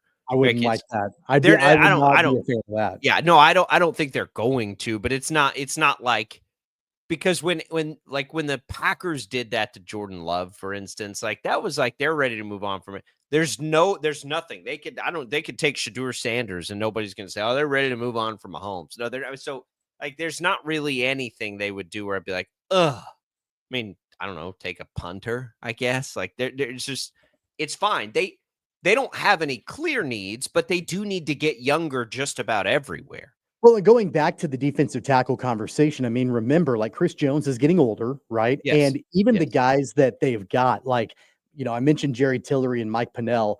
Both of those guys are only signed through this season. So you could draft a defensive tackle and have him develop and have him be a long-term play. If you really like a defensive tackle, now would be a good time to use a high draft pick in one of the first couple of rounds on that position to sort of be that succession plan potentially for Chris Jones, or at least have another depth piece there long term. Because you're gonna need more reinforcements at that position. So that to me, that would be, again, maybe not a first round pick, but at least an early round draft pick. Yeah, I'd be fine with it in the first round. Out of the way. I'd be fine with it in the first round. I wouldn't dislike that. I would not be a fan of wide receiver if they did that early, like in the first, but I'm not gonna, like, I just don't think it. I don't think they need it. But we're sitting here, like, it would be, I guess, naive of me to sit here and say they could take a left tackle or a pass rusher or one of these defensive tackle, to your point, that doesn't even really have to play this year and we'd be okay with it. And then say, but I'd be mad if they take a wide receiver this year because he wouldn't even really play that much this year anyway. Like, that doesn't make a lot of sense. So I guess I'd have to be fine with that too. My only thing with that, because it's a very popular thing people are talking about, would be, are they going to need a wide receiver next year either? Right? Because in theory, they, like, if Rice, however it happens, is cleared of his legal situation by next year, you're starting your pass catchers with Rice and Worthy. They will have to replace Kelsey. I do think this will be Kelsey's last year. That is interesting when you talk about pass catcher, because they're not going to replace Kelsey at the tight end position. They can try. They can find a good tight end. They're not replacing what Kelsey means to his quarterback in this offense. Does that mean you maybe look a little more at receiver and have to redefine how you do things? Possibly. I could see that. I could see that. So it's all on the table. They have all these are good things. We came into this offseason, when we talked about the draft, we thought the Chiefs would need to fill a position. I'll bet you if we went back and listened to our tapes, I think I probably would have said it anyway, that it was like, the Chiefs better have a good draft this year. They need a lot of players to come out of this draft and contribute. I think I said they need 2 guys. Now we look at it based on a very unexpected offseason. They don't really need anything. They have brought everything back. And again, this was a team that had a bad game in the Super Bowl, but was getting hot at the end of the year after already having the league's best record. So I think they're absolutely in a position of strength. I think they can push all their chips into the middle of the table if that's what they choose they need to do, which I think is what they will do for probably an offensive lineman. But I think they could justify doing it for a couple other positions. But it's all very different now, the week of the draft, than we thought it would be the week of the draft 2 months ago. Also, remember, they lost Justin Reed in free agency as well. So I know that if we're talking secondary, it's going to be probably more of a sexy pick to go cornerback. And depending on what happens with Trent McDuffie and all of that, they don't have Justin Reed this season. Now they've got, reinforcements. They drafted Jaden Hicks. Last season, they've got Brian Cook. They've got players to replace Justin Reed. But if you could get a high impact rookie coming in at safety, that would be another position that I think you could look at. I think they feel while they don't necessarily need anybody with gaping holes, I think they would absolutely love reinforcements in a bunch of other places. Sure, they would. Yeah, they would. They're going to be, look, they want to take a player that contributes right away. They just don't have to, which allows them some freedom to be aggressive, I think. I think you got to be careful with that because, if you're too aggressive and you don't come away this year with players that can help, like if you're ultra aggressive and you miss, there'll be a little more pressure next year because we said that this year too, and they figured it out. There'll probably be too many holes that they've got to fill up. Luckily, they don't have to worry about that this year. This was a major Houdini act by the front office this year to escape the deficits we thought they would face this offseason. It really is. I've been so impressed with what they've been able to do in the short term because it's going to help them compete for a Super Bowl next year. There's no question about that. But what about after next year? Like, you have to think about that stuff because their window will be open forever with Patrick Mahomes at quarterback. So, missing will have consequences. But if you're ever going to do it, and most of the time, these great teams that have been around a while, like they don't. Think about the teams that have been good for a long time. Think about in that Patriots dynasty. Man, did they ever trade up? I don't think so. Think about the Ravens, who have had probably outside of New England the most staying power the last 25 years. Like, do you ever remember a season where the Ravens were objectively bad? Not really. They almost never trade up. It's a risky move to do that. But I think if they identify that left tackle that way or that pass rusher, I'm fine with it. I'm good with it. I don't have a problem with it. They traded up to get Mahomes. Don't forget that. They've done this before. Yeah, I'm not convinced that they're going to go that direction. I'm still not convinced they're going to trade up. I think that they can find a significant amount of value by staying put and figuring out, who's going to be best for them. You said at the top of the segment, that was your prediction. That they would trade up? I thought that's what you said. They would trade up to take a left tackle. No. I think they're going to take a left tackle at 31. They like Josh Simmons, who was a top 10. I gotcha. I misunderstood. He's fallen down towards the end of the first round because of the injury that he had. I think they'll go left tackle, but I don't think they're going to trade up to do it. I think they're going to take a left tackle at 31. Okay. I do think they're going to trade up and take a left tackle. I thought you were agreeing with me. I think that they'll trade up and take a left tackle. I think they'll stay where they are and take a left tackle. If we're talking confidence meter 1 to 10, I'm probably at about a 4, right? So it's not like this is going to happen in the draft. It's just like if you're making me make it, like what will happen on day 1, you must make a pick now. That's what I would say. That's what I would pick, as they'll trade up and take a left tackle. You think left tackle at where they are, which would obviously be a better option if they can get the tackle they like where they are. Okay. We're both thinking left tackle. That's interesting. We'll talk to Felix Johnson about this tomorrow. He won't agree with us. I don't think. And that'll be good because we got to talk it through here. I know he's like, there's a lot of smoke on the wide receiver thing. Why isn't anybody talking about pass rusher though? Like what would be the problem with trading up to go get a pass rusher? But I think the question becomes who is there. I mean, like we know Abdul Carter is going to. Well, it's not going to be Abdul Carter. I know, but after Abdul Carter, who else is there? Like I've not heard a whole lot of buzz about other big name pass rushers. I wish I could the first round. I wish I was in this. I wish I was in as locked in as I was most of my life before like adulthood and kids. I don't know.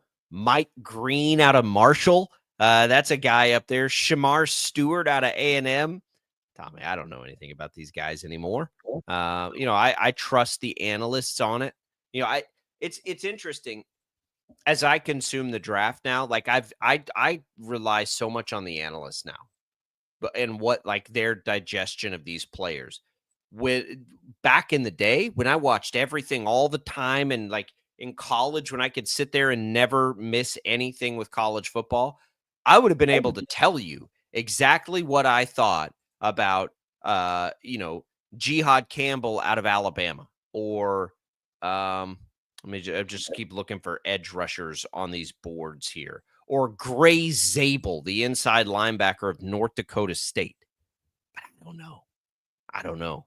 So you lean into the football people that you follow all year that are very good at this sort of thing, and you sort of try to base it off of that stuff. I think that makes the draft watching experience more fun for me now, because it is like, all right, let's learn about this player. What do we think about this player? Like real quick, Johnny on the spot. What do we know? I'm not watching film on guys anymore. That time of my life has passed.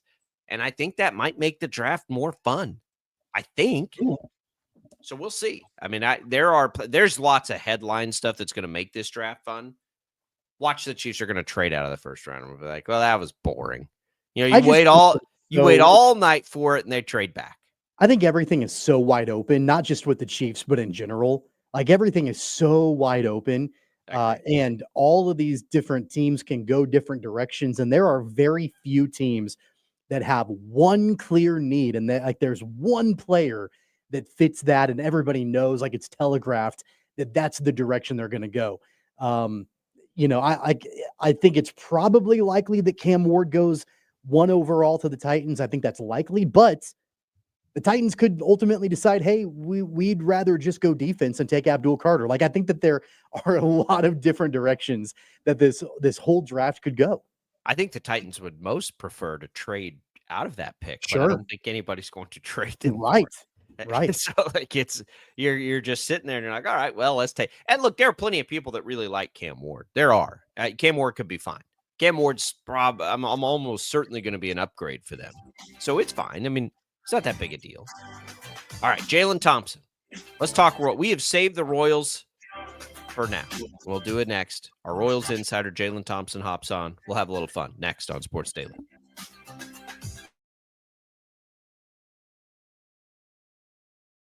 66 counties, 4 regions, and 1 weather team that you can trust. Find Storm Team 12 every weekday at 5:30 on the KSCW. Whatever the weather and wherever you are, Storm Team 12 is zooming in, going zone by zone to give you a more in-depth look at the forecast and some science behind the storms so you know more. We're focusing on the forecast so you can focus on what's important to you. Storm Team 12 Weather Focus, 5:30 on the KSCW. The future of television has arrived.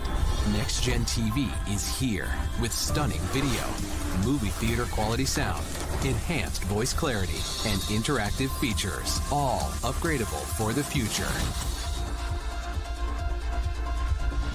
Learn more at watchnextgentv.com. Sometimes people tell us, I don't get it, it's just tea. But let me tell you, we are so much more than just tea. With 20 plus flavors of sweet and unsweet iced tea, the possibilities are endless. Come on in and try them all for free to find your favorite, or get us on the go for your busy lifestyle. And don't miss happy hour every day.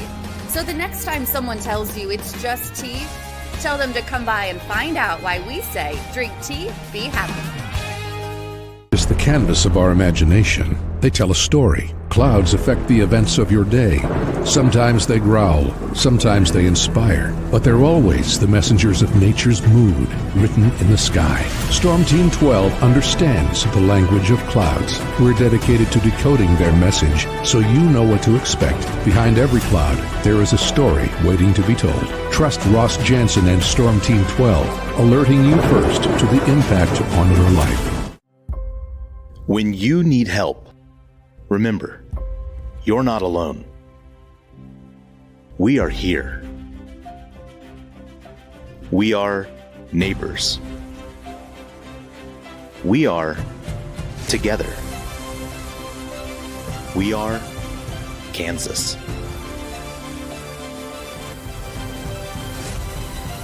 We are 12 News. They say, What is GMFB overtime? It's Peter, Jamie, Kyle, and Akbar breaking down the NFL 5 days a week. It's okay to be excited. It's this, that, and a whole lot of... It's football for everyone. Weekdays at 10 a.m. on KSCW. Are following a breaking update. every day, all day. Stream the stories that have you talking near and far. Whoever is behind the wheel of this bus is not stopping. From hundreds of local reporters and meteorologists spanning the country. Chaos here this morning at the UW campus. Search LNL for the all-new Local News Live streaming app. Make yourself known now. 31001 in traffic pursuit. Oh my God, here. Investigate TV Plus begins with real people. We investigate stories that impact you and inspire change every day. Something is broken. Real problems. Why are they hiding it? And real solutions. My daughter was dying in front of me. What was your reaction when he said that? Investigate TV Plus, weekdays at 3:30 p.m. on KWCH. Sometimes people tell us, I don't get it, it's just tea. But let me tell you, we are so much more than just tea. With 20 plus flavors of sweet and unsweet iced tea, the possibilities are endless. Come on in and try them all for free to find your favorite or get us on the go for your busy lifestyle. And don't miss happy hour every day. So the next time someone tells you it's just tea, tell them to come by and find out why we say drink tea, be happy. Mornings are busy. We're here to make your mornings better. We report the stories that affect you. 3 more hospital lies from contaminated apple juice just a day after the FDA issued a recall. We're here to make your mornings better. Closing east and westbound lanes of K96 for repairs. With 12 News, you're prepared for your whole day. Scattered thunderstorms across the state into the afternoon. Stay a step ahead with 12 News this morning on KWCH.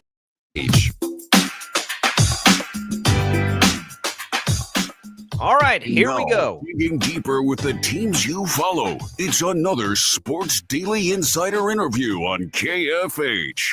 And that insider is Jaylon Thompson. Glad to have Jaylon in. The Royals on a day off. Good time to play a little catch-up, Jaylon. That's right. The panic meter, 1 to 10. Where should Royals fans be right now at 9-14? Realistically, you should probably be at a 3. Okay. But I know that a lot of fans are probably going to be at an 8, 9, 10, maybe even 1,000, considering just the overreactions of everything. Make no mistake about it. This team has not hit, and they are at, I believe, 16 consecutive games scoring 4 runs or fewer. So that has to turn around. I think that the pitching staff is doing what it can to compensate, but you can tell that it is getting to them. They're having to work overtime to, I won't say try to be perfect, but, try to keep it manageable for the offense to have a chance. So I think the ultimate elixir to all of this will be this week when the Royals play the Colorado Rockies for 3 games. So maybe they could reset being back at home, get some runs on the board, and get back to where they initially were projected to go, and that is to the playoffs. Yeah, that Rockies series that starts tomorrow couldn't come at a better time for the Royals. The Rockies, the worst team in baseball, some of the worst pitching in all of Major League Baseball. So a good opportunity for Kansas City to get right offensively. It's interesting. I was looking at this earlier today. If you take Bobby Witt Jr. out of the lineup, the Royals collectively are hitting 195 as an offense without Bobby Witt Jr. And so obviously that number goes up when you add Witt Jr. back into the starting lineup, but it's not just a one-person issue. It's happening basically throughout the entire lineup. And to me, I think you could definitely tell throughout this road trip, which was very difficult for the Royals and the teams they were playing. I mean, they're good teams that the Royals played, but you could definitely tell, at least I could, that offensively they're pressing, like they are pressing hardcore. It doesn't look like things are coming naturally to them, easy for them. Like they're trying to do everything that they can and probably overcompensating a little bit. Yeah, you see Vinny Pasquantino drops to the 7th spot in the lineup, which is something that you didn't really expect them to do when you came into the season. But, it worked. Vinny had an RBI, but, there were still some strikeouts baked in there. I mean, that comes with facing a tough lefty in Tari Skubal. So we know he's the reigning AL Cy Young Award winner. But I think you have to look at it in totality, like you said, Tommy, and the Royals offense really just hasn't been able to score with runners in scoring position. They were great at that last year, and this year it has totally flipped. You're seeing Salvador Perez come up with runners in scoring position. He hasn't really driven in runs. You mentioned Bobby Witt Jr. has a 13-game hitting streak, but yeah, outside of him and Michael Garcia, which I would be remiss if I don't mention him, he's had a great season so far. Everyone else is kind of like floundering. Everyone else is trying to find their way. Everyone else is trying to play hero ball, hit home runs instead of just relax and just move the guy over, get him in. So the Royals, Jaylon Thompson joining us. You can find his work at the KC Star, our Royals insider. Have a clear need in the corner outfield. They just sent down MJ Melendez. Renfro's not doing anything either. Drew Waters has been a nice story, I guess, but they have a need out there. Jack Caglione is coming along. I was surprised to hear that there's no plan to at least put him out there in a corner spot. Like, why not see what he can do? He needs to be fast tracked to the big leagues. And what's he going to do? Play first base? Like they're clogged up at that spot. So if you're trying to fast track his bat, which they clearly need at this point, they have a major power deficiency. The power part of this equation is not coming with what's on the roster. Like they're not all of a sudden going to start hitting more home runs than they ever have. So that's a guy that helps you there. Why won't they just see if he can play left or right field a little bit while he's in the minor leagues? Yeah, the Royals, you mentioned it, Jacob, 11 home runs. That's what they have as a team. They're guys mainly like Aaron Judge and the like that have like 7, 8 already. So the power is an important thing that the Royals need to address and need to have put on this roster.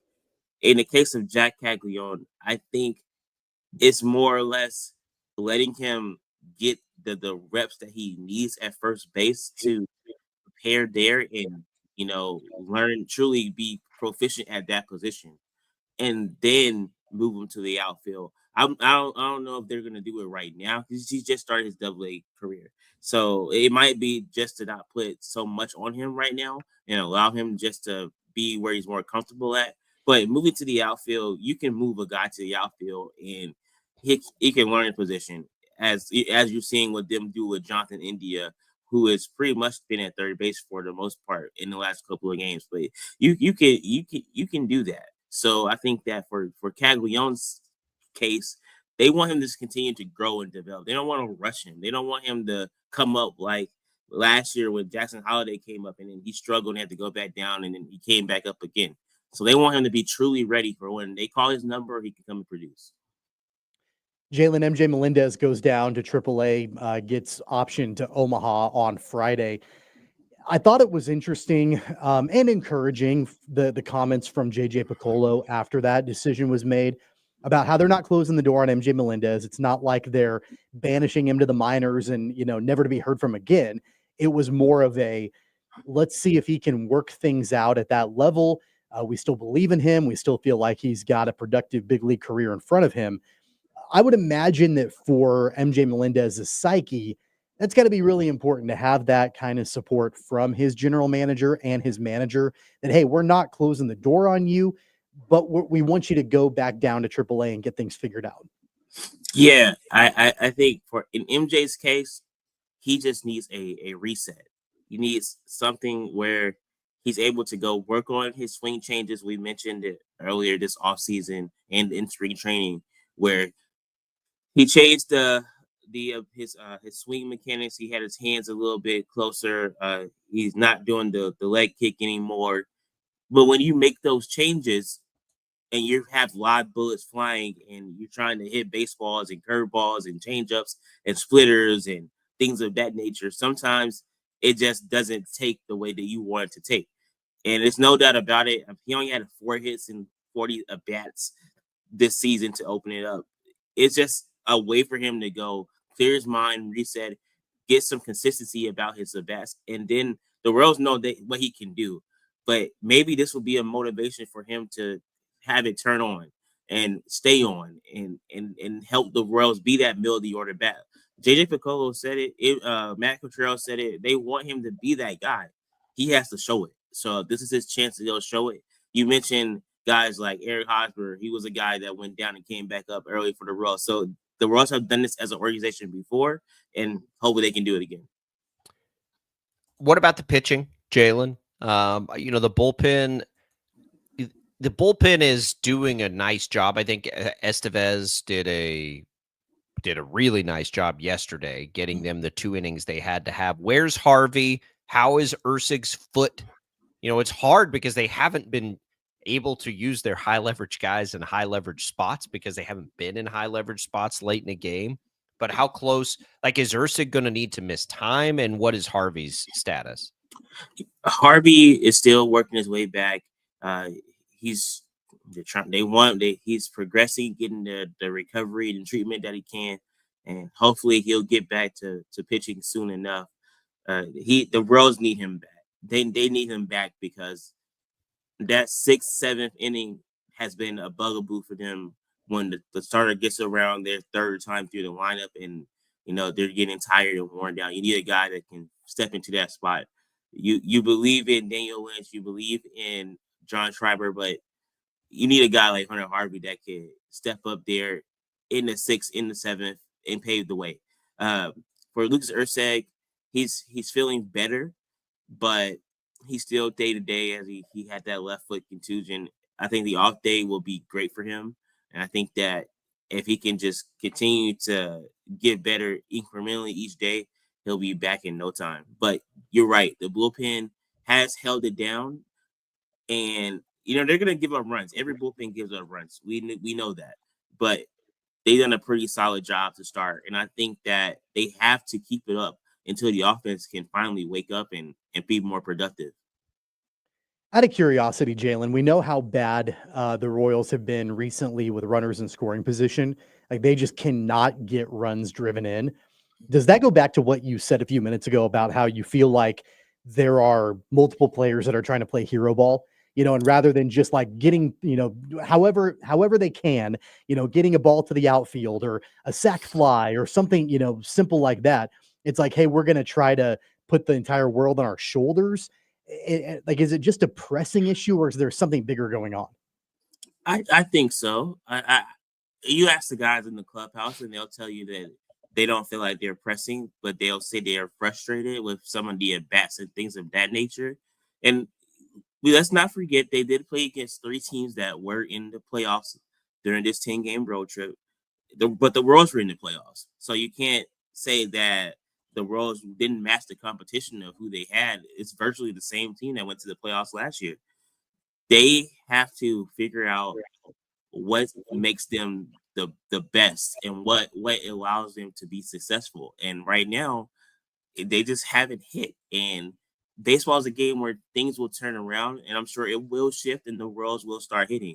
Matt Cottrell said it best. He said there's too many talented guys in that clubhouse that they just won't hit. They will start hitting, and you will see that. It's just a matter of when that's going to happen.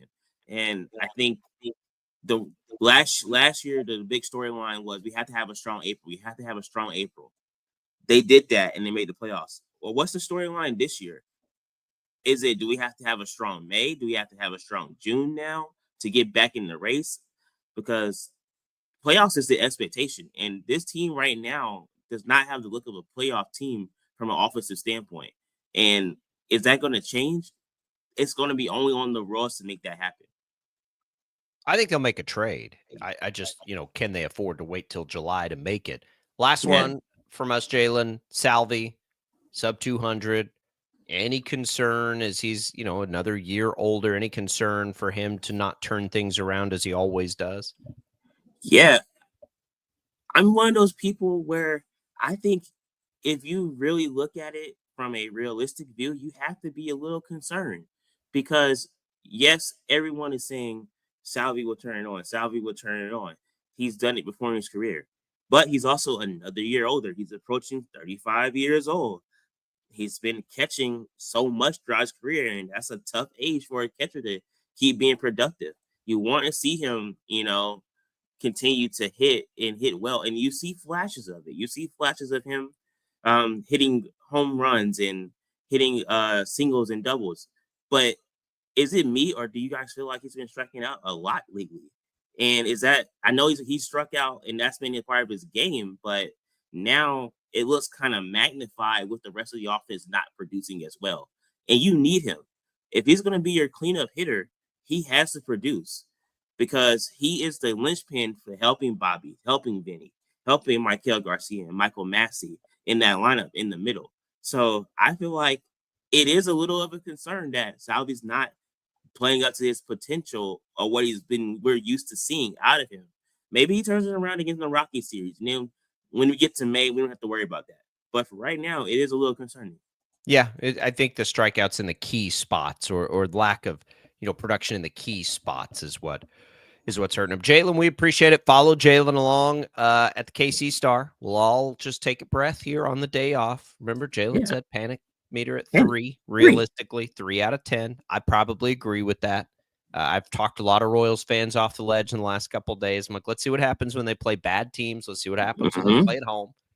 It's one of those things. If this stretch was played in June, we probably wouldn't be too worried about it. It just happened at the beginning of the season. So exactly. Look at what the Tigers did last year. That's what I always tell people. Yeah. Tigers wasn't the Tigers last year at this time. They turned on late and they made the playoffs. So it's still possible. It's hard to beat good baseball teams on the road. Jaylon, we appreciate it. Thank you guys so much. We'll talk again to Jaylon late in the week. We'll see if they turn it around by that point. Tommy and I'll be back. Stick around. More Sports Daily right after this.